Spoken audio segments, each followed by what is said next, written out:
ಶಕ್ತಿ ಅಸ್ತ್ರ ನ್ಯೂಸ್ಗೆ ಸ್ವಾಗತ. ನಾನು ಭುವನೇಶ್ವರಿ. ಆ ಪ್ರದೇಶದಲ್ಲಿ ಪ್ರತಿ ವರ್ಷದಂತೆ ಅರ್ಥಪೂರ್ಣ ಕನ್ನಡ ರಾಜ್ಯೋತ್ಸವ ಆಚರಣೆ. ನಾಡಿನ ಗಣ್ಯರು ಕಾರ್ಯಕ್ರಮದಲ್ಲಿ ಭಾಗವಹಿಸಿ ಕನ್ನಡಮನ ಸೇವೆಯಲ್ಲಿ ಮಿಂದಿದ್ದರು. ಎಲ್ಲೆಲ್ಲೂ ಕನ್ನಡಮಯ. ಹೌದು, ಬಿಎಲ್ ಸರ್ಕಲ್ನ ಜೆಪಿ ರಾಜರತ್ನಂ ವೃತ್ತದಲ್ಲಿ ಬಿಎಲ್ ಕರ್ನಾಟಕ ಕಾರ್ಮಿಕರ ಹಿತರಕ್ಷಕ ಸಮಿತಿ ಜಾಲಹಳ್ಳಿ ವತಿಯಿಂದ 64ನೇ ಕನ್ನಡ ರಾಜ್ಯೋತ್ಸವವನ್ನು ವಿಜೃಂಭಣೆಯಿಂದ ಹಾಗೂ ಅರ್ಥಪೂರ್ಣವಾಗಿ ಆಚರಿಸಲಾಯಿತು. ಕಾರ್ಯಕ್ರಮದ ಧ್ವಜಾರೋಹಣ ಕಾರ್ಯಕ್ರಮಕ್ಕೆ ಸಂಸ್ಥೆಯ ಪೂರಕ ವ್ಯವಸ್ಥಾಪಕರಾದ ಶ್ರೀಮತಿ ಕವಿತಾ ಶರ್ಮರವರು ನೆರವೇರಿಸಿದರು. ಘನ ಉಪಸ್ಥಿತಿಯಲ್ಲಿ ಹಿರಿಯ ರಾಜಕಾರಣಿಗಳಾದ ಹಾಗೂ ಸಾಹಿತಿಗಳಾದ BT Lalitha Nayak, doctor UV Pavanaja ಸೇರಿದಂತೆ ಹಲವು ಗಣ್ಯರು ಭಾಗಿಯಾಗಿದ್ದರು.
ಎಲ್ರಿಗೂ ನಮಸ್ಕಾರ.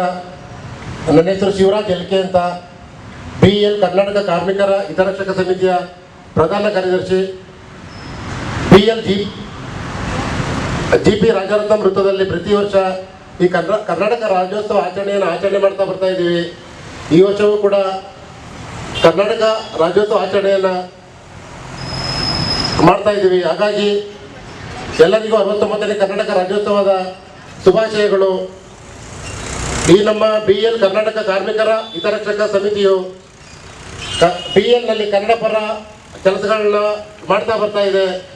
ಇದು ನಮ್ಮ BL ಕೇಂದ್ರ ಸರ್ಕಾರದ ಸಾರ್ವಜನಿಕ ಉದ್ದಿಮೆಗಳಲ್ಲಿ ಒಂದಾದ ಮತ್ತು ದೇಶದ ಎಲೆಕ್ಟ್ರಾನಿಕ್ ಕ್ಷೇತ್ರದಲ್ಲಿ ಮುನ್ನಡೆ ಗಳಿಸಿರುವ ಬೃಹತ್ ಸಂಸ್ಥೆ ಭಾರತ್ ಎಲೆಕ್ಟ್ರಾನಿಕ್ ಸಂಸ್ಥೆಯು ಬೆಂಗಳೂರಿನ ಜಾಲಹಳ್ಳಿಯಲ್ಲಿ 1954ರಲ್ಲಿ ಸ್ಥಾಪನೆಗೊಂಡು ರಾಜ್ಯಾದ್ಯಂತ 9 ಘಟಕಗಳನ್ನು ಹೊಂದಿದೆ.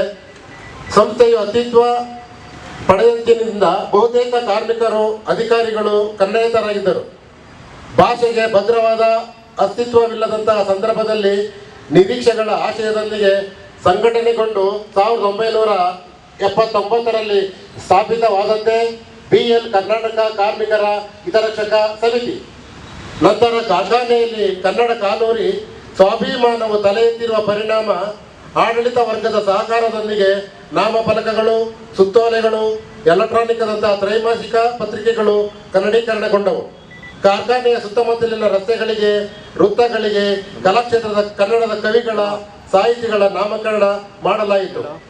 ಕನ್ನಡ ಜಾಗೃತಿ ಉಪನ್ಯಾಸ, ಕನ್ನಡ ಕಲಿಕಾ ತರಗತಿಗಳು, ಕನ್ನಡ ಘಟಕದ ಸ್ಥಾಪನೆ, ಕನ್ನಡಿಗರಿಗೆ ಉದ್ಯೋಗ, ಕನ್ನಡ ರಾಜ್ಯೋತ್ಸವ ಆಚರಣೆ, ಕನ್ನಡ ಸಾಹಿತ್ಯ ಸಮ್ಮೇಳನ ಹಾಗೂ ಕನ್ನಡ ಪರ ಚಳುವಳಿಗಳಲ್ಲಿ ಭಾಗವಹಿಸಿ ಕನ್ನಡ ನೆಲ, ಜಲ, ಭಾಷೆ, ಸಂಸ್ಕೃತಿಗಳ ಉಳಿವಿಗಾಗಿ ನಡೆದಿರುವ ಆತ್ಮಗೌರವದ ಪ್ರಯತ್ನ. ನವೆಂಬರ್ 1, 2024 ಬೆಳಗ್ಗೆ 8:30ಕ್ಕೆ ತಾಯಿ ಭುವನೇಶ್ವರಿ ತಾಯಿಯ ಪೂಜೆ ನೆರವೇರಿಸುವ ಮೂಲಕ ಧ್ವಜಾರೋಹಣವನ್ನು ಸಂಸ್ಥೆಯ ಪೂರಕ ಪ್ರಧಾನ ವ್ಯವಸ್ಥಾಪಕರು ಆದ ಶ್ರೀಮತಿ ಕವಿತಾ ಶರ್ಮಾ ಅವರು ನೆರವೇರಿಸಿಕೊಟ್ಟಿರ್ತಾರೆ. ಹಾಗೆ ತದನಂತರ ಸನ್ಮಾನಿತರಾಗಿ ರಾಜಕಾರಣಿಗಳು, ಸಾಹಿತಿಗಳು ಆದಂತಹ BT ಲಲಿತಾ ನಾಯಕ್ ಮೇಡಮ್ ಅವರು ಸಹ ಸನ್ಮಾನಕ್ಕೆ ಆಗಮಿಸಿ ಈ ಸನ್ಮಾನವನ್ನು ಸ್ವೀಕರಿಸಿದ್ದಾರೆ. ಹಾಗೆ ಮತ್ತೋರ್ವ ಕನ್ನಡದ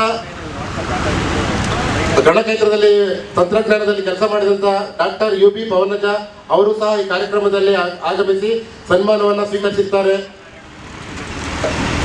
ಹಾಗೆ ನಮ್ಮ ಕನ್ನಡ ಅಭಿವೃದ್ಧಿ ಪ್ರಾಧಿಕಾರದ ಕಾರ್ಯದರ್ಶಿಗಳು ಆದಂತಹ ಡಾಕ್ಟರ್ ಸಂತೋಷ್ ಆನ್ಗಲ್ ಸರ್ ಅವರು ಸಹ ಆಗಮಿಸಿದ್ದಾರೆ. ಅವರಿಗೆ ಈ ಸಮಯದಲ್ಲಿ ಅವರಿಗೂ ಸಹ ನಾವು ಧನ್ಯವಾದಗಳನ್ನ ತಿಳಿಸ್ತೀವಿ.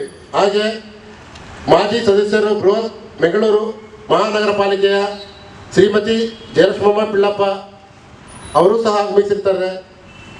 ನಂತರ ಮಾಜಿ ಸದಸ್ಯರು ಬೃಹತ್ ಮಹಾನಗರ ಪಾಲಿಕೆ BR ನಂಜುಂಡಪ್ಪ, ಹೀಗೆ ವಿವಿಧ ಗಣ್ಯರು ಉಪಸ್ಥಿತಿಯಲ್ಲಿ ಈ ಒಂದು ಕಾರ್ಯಕ್ರಮ ಅದ್ದೂರಿಯಾಗಿ ಆಚರಣೆ ಆಗಿರುತ್ತದೆ. ಮತ್ತೆ ಕಾರ್ಯಕ್ರಮಕ್ಕೆ ಆಗಮಿಸಿರುವ ಎಲ್ಲ ನಮ್ಮ ಕನ್ನಡ ಮನಸ್ಸುಗಳಿಗೆ ಬೆಳಗಿನ ತಿಂಡಿ ವ್ಯವಸ್ಥೆ ಮತ್ತೆ ಮಧ್ಯಾಹ್ನದ ಊಟದ ವ್ಯವಸ್ಥೆ, ಪೂಜಾ ಕುಣಿತ, ಕನ್ನಡ ಸಂಸ್ಕೃತಿ ಇಲಾಖೆಯಿಂದ ಬಂದಂಥ ಒಂದು ಕಲಾ ತಂಡಗಳು ಪೂಜಾ ಕುಣಿತವನ್ನು ನೆರವೇರಿಸಿಕೊಟ್ಟಿರ್ತಾರೆ. ಮತ್ತು BL ಶಾಲಾ ಸಂಸ್ಥೆಯ ಶಾಲಾ ಮಕ್ಕಳು ವಾದ್ಯ ವೃಂದದ ಮೂಲಕ ನಮ್ಮ ಒಂದು ಕಾರ್ಯಕ್ರಮಕ್ಕೆ ಮೆರುಗನ್ನ ಕೊಟ್ಟಿದ್ದಾರೆ. ಈ ಸಮಯದಲ್ಲಿ ಅವ್ರಿಗೂ ಸಹ ಸ್ವಾಗತ ಮತ್ತು ಧನ್ಯವಾದಗಳು ಇಷ್ಟಪಡ್ತೀನಿ. ಎಲ್ಲಕ್ಕಿಂತ ಹೆಚ್ಚಾಗಿ ನಮ್ಮ ಕನ್ನಡ ಮನಸ್ಸುಗಳು ಈ ಕಾರ್ಯಕ್ರಮಕ್ಕೆ ತುಂಬ ಸಂತೋಷದ ಬಂದು ಈ ಕಾರ್ಯಕ್ರಮವನ್ನು ಪ್ರತಿ ಬಾರಿ ವಿಜೃಂಭಣೆಯಾಗಿ ಅದ್ದೂರಿಯಾಗಿ ನಡೆಯುವಂತೆ ಸಹಕಾರ ಕೊಡ್ತಾ ಬಂದಿದ್ದಾರೆ. ಈ ಸಮಯದಲ್ಲಿ ನಾನು ಅವ್ರಿಗೂ ಎಲ್ಲರಿಗೂ ನಾನು ಧನ್ಯವಾದಗಳು ಇಷ್ಟಪಡ್ತೀನಿ. ಹಾಗೆ BL ಆಡಳಿತ ಮಂಡಳಿ, ಯಾಕಂದರೆ ನಾವು BL ಆಡಳಿತ ಮಂಡಳಿ ಕೊಟ್ಟಂಥ ಒಂದು ಪ್ರೋತ್ಸಾಹ, ಬೆಂಬಲ, ಸಹಕಾರ ಇಲ್ಲದೇ ಇದ್ದರೆ ನಾವು ಈ ಒಂದು ಕಾರ್ಯಕ್ರಮನ ಆಯೋಜನೆ ಮಾಡೋಕ್ಕಾಗಲ್ಲ. ಈ ಸಂದರ್ಭದಲ್ಲಿ BL ಆಡಳಿತ ಮಂಡಳಿಗೂ ಸಹ ಹೃತ್ಪೂರ್ವಕ ಧನ್ಯವಾದ ಹೇಳಕ್ಕೆ ಇಷ್ಟಪಡ್ತೀನಿ. ಧನ್ಯವಾದಗಳು ಸರ್.